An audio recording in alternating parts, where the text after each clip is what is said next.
അതുല്യതയെക്കുറിച്ച് പ്രസ്താവിക്കുവാൻ ദൈവം തന്നിരിക്കുന്ന അവസരത്തിനായിട്ട് ദൈവത്തിന് നന്ദിയോടെ സ്തോത്രം ചെയ്യുന്നു.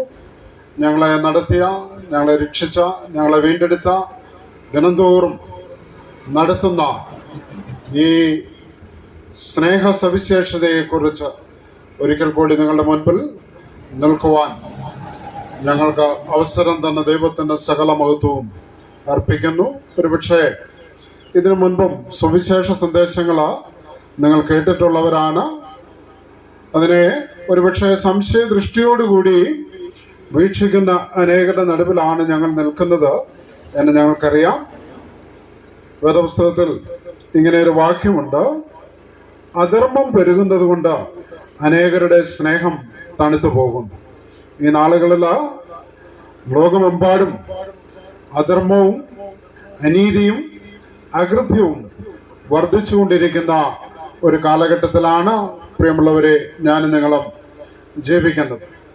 അത് മാത്രമല്ല, മനുഷ്യൻ ഉൾക്കൊള്ളുവാൻ കഴിയാത്ത തരത്തിലുള്ള പ്രകൃതി ദുരന്തങ്ങൾ, പ്രതിഭാസങ്ങൾ ഒക്കെ അനുദിന ജീവിതത്തിൽ നാം അഭിമുഖീകരിച്ചുകൊണ്ടിരിക്കുകയാണ്. ഒരുപക്ഷെ നിങ്ങൾ വിചാരിച്ചേക്കാം,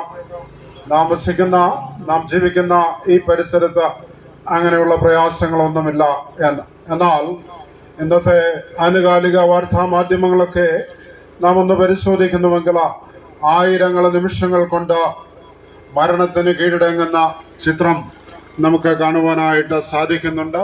നമ്മുടെ സമീപ രാജ്യങ്ങളിലായ വെനസ്വേലയും അതുപോലെ തന്നെ ഫിലിപ്പീൻസും ഒക്കെ ഈ അപകടത്തിൻ്റെ മധ്യത്തിലാണ് നിലകൊള്ളുന്നത്. നാം കഴിഞ്ഞ ദിവസം കണ്ടു, 128 മണിക്കൂർ കോൺക്രീറ്റ് കൂമ്പാരങ്ങൾക്കിടയിൽ നിന്ന് കിടന്ന ഒരു കുഞ്ഞിനെ വീണ്ടെടുത്ത് അതിൻ്റെ അമ്മയുടെ അടുക്കിലേക്ക് എത്തിക്കുന്ന ചിത്രം. പ്രിയമുള്ളവരെ, ക്ഷണിക്കാത്ത അതിഥിയായിട്ട് മരണം കടന്നു വരും. ഞാനും നിങ്ങളുമൊക്കെ സുരക്ഷിതമെന്നും